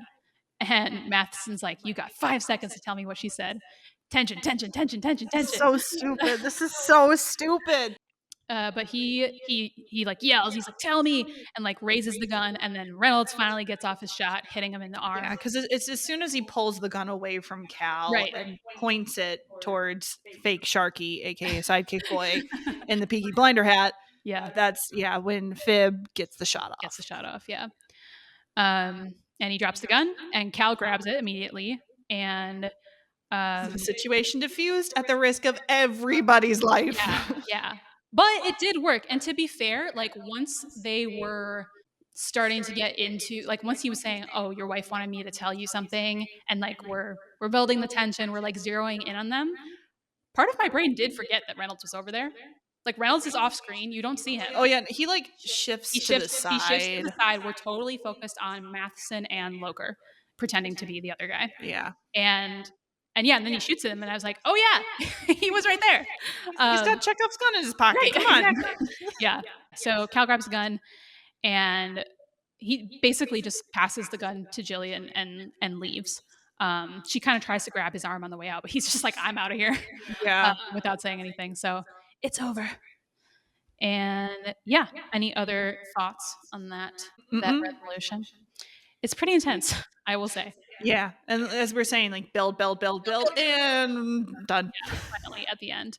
And I do like that they didn't kill him. Like he shot him in the arm. He drops the gun, but nobody Right. Yeah. which Yeah. I appreciate because I think the easy way out is to kill. Like that's a very standard sort of cop show move. Oh yeah. Have them shoot the bad guys at the end. Yeah. But I mean, the way that this was going to is because like they are trying to clear his name Yeah, for one crime. right. He's not doing a great job of all the other crimes he's currently committing. But yeah, like at least the way that they set up this episode, like they want to clear his name. Like, why would you kill him at the end of that Right. after you have done the job you were set up to do? Yeah, yeah. It just Immediately. wouldn't be a satisfying ending if they killed him. Right. I agree. Yeah, exactly. That's what I was saying. Yeah. Yeah, I didn't want them to kill him. And Reynolds after that is like, "Okay, I'm gonna call this in. I'm gonna do the talking." And everyone's like, "Cool, fine, whatever." And I Good luck would love keeping to your know. job. Yeah, I would love to know what he said because I don't know what lie you would make up, but Yeah. he's gonna pull it off. Okay, so now we're basically closing out the episode. So we go to Cal at a bar with the woman from the beginning Honey. of the episode. Yep. And she's like, "So what do you do?" And he's like, "I'm going to give you an honest answer." So we're like calling back all the way to his lies at the beginning of the episode. And he says, "I try to help people." Try being the operative word. I know that might sound foolish or pretentious or both, but there it is. And she's just like, okay. And she says, so describe your ideal woman. And he goes, well, I can describe her till the cows come home, but the real question is whether I'm her ideal man. Interesting. And she says, well, why don't we give it a shot? We can order room service, get the warm honey, right? And he's just like, yeah, I shouldn't be here. Sorry. And he leaves. Okay, I might have a hot take here. Give it to me. Does this trope have a name? The trope of the protagonist guy uh-huh. being not just hit on by a hot woman, but literally the woman being like, let's fuck. And then the guy, in order to prove that he's humble or that he's emotionally like going through something, he has to reject the hot woman who's trying to sleep with him. Like, this is a thing that comes up a lot. Really? At least like Psych, I know it happens a few times in Psych. Okay. Especially because he's all for Jules, right? Yeah. Like he only has eyes for her. But no, there's like I've seen this so often where like they want to show that the protagonist guy Mhm. is humbled by having him reject a hot woman who wants to fuck him. And I don't know if there's a name for this trope, but I really don't like it. Yeah. That's my hot take here. That's fair. I didn't think about it as a trope, but I guess yeah. Like it happens enough. Yeah, Yeah. it's not totally out of the blue. To me, this read as like, yes, like humbling sort of, but also just him like finally coming off of everything that happened that day and being like, ah shit, I gotta go talk to my friend. Yeah, I think the next scene ties up the little emotional journey Right. that he was actually Right. on. So I'm glad they didn't just leave it there. Right. But yeah, that's my hot take for the episode is I really don't like when I got you. writing does I that. got you. Yeah. But either way, he realizes that that's not what he wants or needs at that point, and he leaves. And yeah, we cut to him walking up to a townhouse somewhere. Um, Such a cute little it's townhouse. super cute, and by the way, it looks eerily similar to like my aunt's old townhouse in Washington D.C. in Really? Arlington. Yeah, like I didn't catch this, you know, previously when I watched, but when I was rewatching it this time, I was like, oh my god, it actually looks like to what I recognize as like a DC sort of residential space. Did they film there? Good question. I don't know. I kind of doubt it. But They probably filmed in Vancouver. yeah. It's always Canada. Wherever they filmed, props. If somebody did research about like what would an actual, you know, home look like in DC, I think it works from my limited experience. So he knocks on the door, and of course it's Jillian. So she answers. Patna. Yeah, she answers the door, looking very soft in a cardigan and her hair pulled back. You know, not in her like power dress from before. And to me, this is like your test of the episode, right? It's like, have you been paying attention to the body language stuff and like the facial expressions? Guess what? Here's your test. Watch these two and see what they do. And like, can you figure out the like emotional nuances that are happening here? So yeah, she answers the door. They just like say hey, and Cal says, saying Nellie confessed to Connie's murder. So, and she's like, yeah, I heard, but her face is like doing the trying not to cry thing again. Yeah. And he just says, I'm sorry, I ran out like that earlier. And she's like, no, everybody's dealing with it in their own way. I'm just glad you're okay. And he kind of half turns away, but then he's like constantly doing this. I'm gonna leave. I'm gonna come a little bit closer. I'm gonna leave. I'm gonna come inside the door a little bit more. I'm gonna leave. Yeah. He's constantly doing this like push and pull thing with her. Yeah. Which again, very, you know, representative of He's their doing a relationship. little dance, Yeah. and it's a dance for one right now. Yeah. So yeah, he kind of half turns away, but then he walks up a step to be on the same level as her. And he's like, listen, I was thinking about the whole accounts and like the billing thing. And, you know, we'd be working out of a shoebox if it wasn't for you. So, you know, that's all yours. And I respect that. And I'll do what you want. And she's like, no, cheating spouse cases, like we're better than that, you know? And he's like, okay, well, whatever you decide. And again, like kind of turns to leave, like gets maybe a step off the front porch. And she's still kind of waiting. And then he goes back and it's like, but listen, I was just popping by to, you know, see how you were doing. So like, are you okay? And she's like, yeah, I'm okay. And then she says, where's Emily? And now she's like trying to extend the conversation, right? Like Yeah. she's trying to get him to stay there. So she says, "Where's Emily?" He says she's at her mom's. I haven't told them about this yet. Um, and just one more. He gets one more step back, but then comes back and is like, "Can I sleep in your spare room tonight? If that's not too much of a problem." She's like, "Yeah, of course." And finally, he walks up the step again, and finally they hug. They have a nice little They have a hug. really good hug. They have a good little platonic, like, I'm here for you, buddy. Yeah, With platonic, like with undertones of obvious romantic interest yes. that are being deeply suppressed. Thank you very much. Yes. Yeah, exactly. It's a really good hug. They have good hugs in this show. I feel like that should be talked about more when it Okay, happens. I've been thinking about this. Okay. Thank you for saying that. The hug is so underrated as Yeah. an emotional, like, representation. Hard agree. Oh, And like to be fair, like I love a good on-screen kiss as much as the next girl. sure. Like when it's good, it's good. But the hugs are Let me run underrated. this by you. Season 3 of Good Omens, Crowley and Aziraphale make up. I want to see a hug. I don't want a kiss. I want a hug from them because that is going to be so much more emotional weight and true to their characters than anything else. I will sob if they hug. I like that. I would hazard a bet that you might get both. I don't need the kiss. I just want the hug. We're here for the hugs. And yeah, and particularly in this show, particularly Cal, like the man hugs with like his whole body. Like it's a full body hug. Like he hugs like his life is depending on it. It's good. And that's the end of the episode. Yeah. Yeah. But yeah, there's right. just like a lot of subtle Yeah. A lot of stuff happening there. a lot of read between the lines. A lot of things read going between the on. lines, a lot of body language and just kind of like the way they're standing. Obviously him like moving in, moving back, moving in, moving Mhm. back.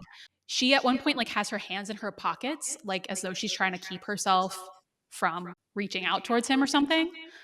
Yeah, I don't know. There's a lot going on there. Like you could deep dive into it. I Yeah. have deep dived into it. It's good. I like it. So It's because I feel like the show calls out a lot of the things that most people do naturally, right? Like you can always get a vibe on someone, but you can't always voice why. And so like this whole scene, like you can understand there's obviously something more Cal wants to say, but he's not going to say it. I can't tell you why. I know that's what's going on. yeah. And same with Patna. Jillian. Like yeah, like you're talking about like her hands in her pocket. Like I didn't even notice that, Yeah. but I could tell like initially she was a little more like closed off, a little more skeptical about what he was there for, Yeah. still processing on her Or, own, or and then yeah, just like watching him. yeah, and then slowly having that come down and like the shift, but it's a slow shift. I can't tell you why. Exactly. Yeah, but the show is what starts to kind of call out these are what's going on. This is what you're observing without knowing. Exactly. Yeah. Yeah, that was excellently put. Yeah, you just start noticing that stuff a lot more if you weren't noticing it already, which again, I think I am very naturally predisposed to notice that stuff, but not everybody is. So that's the episode. Do you have an episode rating? I do. Hit me with it. My rating is several attempted murder charges out of one murder charge. Yep, that's fair. That's fair. I don't have a rating actually. I was like, this is the second week in a row. I know I have to come up with one on the fly. But yeah, I was like furiously typing notes this afternoon, like right up to the wire of when we started recording. So That's me every week, though. yeah, to be fair. yeah. If you give me a minute, I might be able to come up with one. You always come up with a good one when you're put on the spot. Thank you. Yeah. I appreciate that. Okay, I got one. It's not good, but we're gonna roll with it because I'm tired of thinking about it. All right, hit me. What is it? This episode's getting 1 out of 1 terrible orange ties. There you go. That's fair. and that's not a reflection on the episode, by the way. I really like this episode, but it's not a good tie. So It's not. It's really not. there a it good is. tie. All right, should we get into some of the tea around Yeah. why the show is canceled? Hit me with it. Okay, so from what I know, I think there was a lot of stuff going on, but so Dr. Paul Ekman, who's the real guy who studies microexpressions and was consulting on the show, he says a couple of things. One of the things he says apparently is that certain cast members were having issues memorizing their lines and like learning the science for the show. And he points the finger at Tim Roth for this. But then in like the same, like not even a couple paragraphs later, this is a blog you can find if you just Google him. He says something about they brought in a different team of writers for, I think, the last season, and they didn't seem very interested in like doing anything with the science anymore in the show. They just want to turn it into a standard Yeah, procedural drama. exactly. Yeah. So, I guess both of those things could be true, but it struck me as a little bit weird for him to be like, "Yeah, Tim Roth didn't want to learn his lines, but also the writers were bad." I don't know. It just like also like if you read the blog, it's just a little bit weird.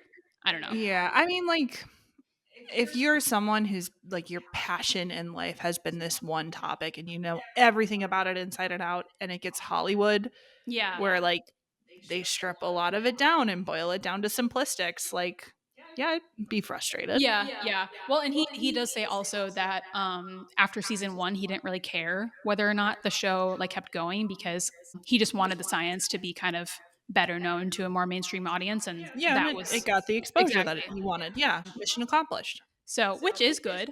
So who knows, really what Yeah. happened. There is a loss in quality of the writing in season 3, which is really unfortunate. They make a lot of weird character choices, particularly with Cal and Jillian, that don't really go anywhere. I wish they just would have been given the chance to like finish out the season and like potentially Yeah. right the ship, you know? So yeah, I was gonna ask you. I'm sorry if you had a No, flow go for about it. were there like plot points or things that were being hinted at that you wish you could have seen followed through on, like if the show kept going? Well, yeah, I wanted the will they, won't they of Cal and Jillian to be to be either will they or won't they. So, that was definitely one of the main things. Also in season 3, I'm trying to remember now. They continue to have kind of like money slash business problems. And that's like a major source of tension. But also like for a lot of the season, Cal's just like being a dick for no reason. So there And is that's in season in 3. season 3. Yeah. And so there is a part of me that's like, I wish they would have kept going and they could have come up with a reason for him to be such a dick and like Hmm. have it be explained as like Yeah. whether they make it like a psychological thing for him, like something was wrong with him, or just like circumstances that we didn't know about. Right, because you can forgive characters that you really Yeah. like being Yeah. assholes if there's a good plot driven reason for Exactly. it. Yeah. Exactly. And particularly when, kind of like him and Jillian's relationship is at the center of the show and like them just kind of fighting a lot in season 3 and just like not being on the same page is so frustrating, especially when you've seen the first 2 seasons and you know that they can like click and just be really like good together.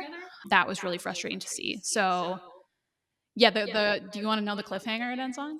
Sure. Yeah, hit me with Okay, it. if you don't want to know the cliffhanger, Spoilers. yeah, spoilers. Skip forward a few minutes, but basically the emotional cliffhanger is like the last episode. Cal and Emily, his daughter, are hanging out, and a whole thing happens with Jillian earlier in the episode. The episode is mostly about her. Her friend ends up getting killed, and there's like a whole investigation, blah blah, whatever. So it's been a Jillian sort of focused episode, and Emily's like, "Dad, do you love Jillian?" And he's like, "Yeah, of course I do. Like, what are you talking about?" And she's like, "No. Do you love her?" And he's just like, "Yeah." And she's like, "What are you doing then?" Yeah. And he's like, "I don't know." And that's Oh, and basically how that's it how it ends. ends. Yeah. Ooh. It's rough. Yeesh. It's rough. So and on the Yeah, one that's hand, tough. at least, he admits it. On the other hand, no. But yeah, that's how the show ends. And it kind of pisses me off all the more because I feel like this is a show that if it would have aired 5 years later, it would have gotten picked up by Well, Hulu or I mean, there's a somebody. show out right now that's kind of similar to this, isn't there? With like an FBI guy who like reads people. I kind of mentioned last episode Yeah, in the preview that one of the showrunner, the creator of the show, is working on a show currently that is about like a behavioral analyst. that's what it was. Yeah. Yes, yeah. So like clearly there's still interest Yeah. in trying to create something like this. Yeah, that maybe Lie to Me was just the right thing at the wrong time. Right, right. And I think if they had really planned it out, this could have been a really tight 3 seasons as far as showing the science, like showing you these characters, having the progression of this relationship. Mm. By the end of the show, like Emily is about to leave and go to college, so you kind of have some like graduation element there with her. And that is one nice thing I will say, just kind of randomly throughout the show, is that Cal is a really good dad. That he's like crazy in other aspects, but he's very like down to earth as father. So that is nice to see. So like as dickish as he is in season 3, he's never a dick to Emily. And yeah, there's just like I just would have liked to see some stuff play out, you know? And it's a bummer that it got Yeah. canceled. But oh well, here we are. Life goes on. Rest in peace. RIP. Yeah, yeah. So I do, it's a pretty quick watch. It's only like, I don't know, less than 30 episodes, I think, total. Yeah. Weekend binge. Yeah, yeah. And yeah, seasons 1 and 2 are pretty good overall. So I would recommend it. And that's Lie to Me. We might come back to it later. We might not. We'll see. I kind of hope we do. Yeah, I could have 1 or 2 more episodes to show Yeah. you. Yeah, it's fun. It's a fun show. What do you got for next All time? right. Next week on the show off, we are watching a show that it's in my top 10, not my top 5, Ooh, in my top 10. Okay. So it's up there. It's one that I rewatch maybe once a year. Really? Yeah. Wow. Because it's only 2 seasons because Okay. it canceled way too early, Yep. so it's short. It's 20 episodes, so quick watch. It's Imposters from You've 2017 told me about to this 2018. show. I think I've made you watch the pilot before. Okay, maybe. Yeah. Yeah. I love this show. So I had a friend recommend this show to me, and this was a friend who tried to get me to watch One Tree Hill and Gossip Girl. So Not she's your like, bag. no. And I watched those shows with her, and I'm like, it's okay, but I'm not going to watch these on my own. So she tells me, go watch Imposters. I'm like, I'm not going to watch the show. You don't recommend good shows. Rude. No offense to you if you like Gossip Girl or One Tree Hill. Yeah, no. It's not my cup of tea, right? And then, yeah, hold on. I got a quick search. I think it was Bravo or Oxygen who put this out. Really? Yeah, it's not a network that I expected. It's a cable show. I thought it was a BBC show for some reason. No, Bravo. It came Bravo. out on Bravo. Okay. Yeah. There were some sleeper hits. I've never seen anything on Bravo, right? So it's one of those things where I'm like, it's a network that I don't watch. Right. It's a recommendation from a friend who tries to get me to watch Gossip Girl. And I'm like, there's no way I'm going to like this. But I was stuck in an airport and I was just bored. So I was like, fine, I'll check it out. And I was immediately hooked, like just sucked into it, watched the whole thing in a few days. And then I got so mad when I realized it got canceled after season 2. That's the worst. Broke my fucking heart. So the list of actors who we got: Inbar Lavi, who plays Maddie; Rob Heaps, who plays Ezra; Parker Young, who plays Richard; Mariana Redden, I'm probably saying that wrong, sorry, she plays Jules; Stephen Bishop plays Patrick; and then to throw in a fun one there, Uma Thurman. What? Yeah, she's not going to be in the episode that we're watching, but she's in it. You never told me that. Oh, and she chews the fucking scenery. She's amazing. Every time she comes in, I'm like, yes, Uma, Oh my God. be on screen longer. She's terrifying. I was gonna say, is she a love bad it. guy? Because She is. hell yeah, Oh, and it's good. that's amazing. So this show is. You've tried to get me to watch this show before. Yes, And yes. it's leverage adjacent, right? It's Con Artist. Con Artist, hell yeah. It is Con Artist. So we're going to be watching season 1, episode 2. So I'll give you the setup of what happens in episode 1. Okay. And that'll be our preface for what the show is I about. like it. So episode 1, we get introduced to Ezra and his wife, Ava. She's from Belgium. She has this beautiful Belgium accent. Right. They're super in love, and he's going to get her a puppy for their 5th-month wedding anniversary. And he comes home from work to their like multi-million-dollar house, and his credit card's not working, and his bank accounts are empty. This is ringing a bell. And yeah, everything's drained. He has no money left. Yeah. He goes home, his wife's car in the driveway, but he can't find her. He can't get a hold of her on the phone. And then he turns around, and on the fridge is written Mr. or Mrs. EzraBloom.com. And so he goes to this website, and it's a video of her saying, "This is going to be hard for you to take, but you're never going to find me again. Just deal with it. Yeah. Sorry, I got all your shit." And basically she's like, "There's blackmail in the freezer. Open that up. You'll see that we have stuff on you and your family. So if you try to go to the police to find us, you won't." Oh shit. And so yeah, like, you don't learn what the blackmail is necessarily, but Ezra takes it to his whole family and is like, "We can't do anything. I'm just fucked." And he's And so like a the rich family. very wealthy Yeah. family. And so the whole first episode is basically him being super depressed, Yeah. trying to commit suicide Yeah. because his wife left him and stole all of his money. And he gets a knock on the door, and it's, "FBI, open up." And the guy's like, "Yeah, I'm from the Federal Bureau of Investigation." And the guy's like, "You're not a federal." And so we find out that this guy was a previous husband of this girl. Right. And he also got swindled by her. And so the two of them are going to team up and try to find her. And that's kind of where episode 1 leaves off. And so we go into episode 2 with the hunt begins. Okay. And so the one thing I love about this show, I hope you get enough of I hope it grabs you enough by episode 2 that you want to watch more. I was gonna say, are you just getting me to watch episode 2 because I have technically already watched episode 1? You have watched then episode I would be 1. continuing. But I do think episode 1's a bit of a sleeper. I think episode 2 leaves you at a better cliffhanger of, Okay. I want to watch more. I did give this a lot of thought.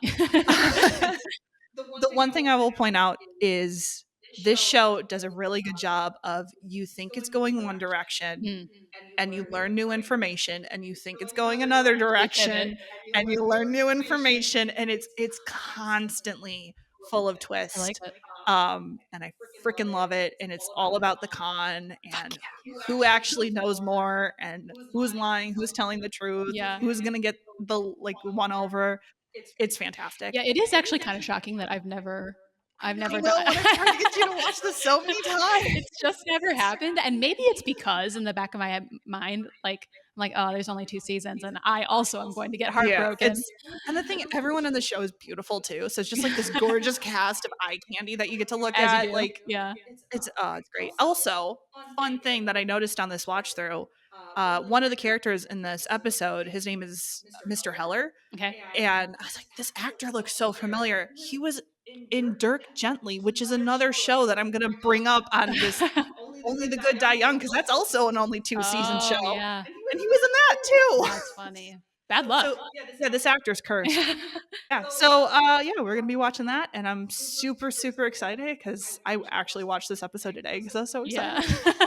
We're probably going to rewatch the Yeah, whole sometimes show you gotta do before it. next week. I've been starting to watch each episode twice that I bring up. The ones that I do, I watch twice. For sure. Cool. Well, I'm stoked. Is there anything else that you want me to look out for?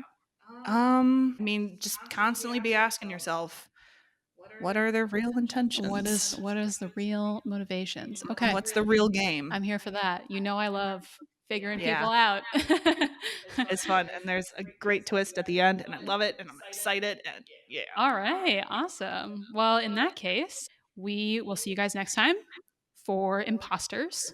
And Can't wait. yeah, until then, shoot us an email with your thoughts, theshowoffpod@gmail.com. You can also leave a comment on YouTube or hit us up on Tumblr, probably. Yeah. I keep saying probably because we haven't technically put any of these episodes out yet, so I'm not 100% sure if I'm actually going to make that happen, but I think I probably am.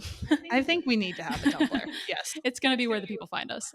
But yeah, join the conversation. Yeah, join the conversation. Literally, we love talking about this shit. Please So tell me, if any of y'all are Lie to Me fans out there, please tell me, because not enough people know about this little show, and it deserves so much better than it got. So let us know what you think, and we'll catch you next time. Yeah. Bye.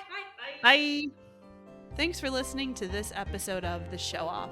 If you enjoyed this one, go ahead and leave us a 5-star rating on Apple Podcasts, and give us your review of our episode pick for this week's pod. You can also email us at theshowoffpod@gmail.com. See you all next week.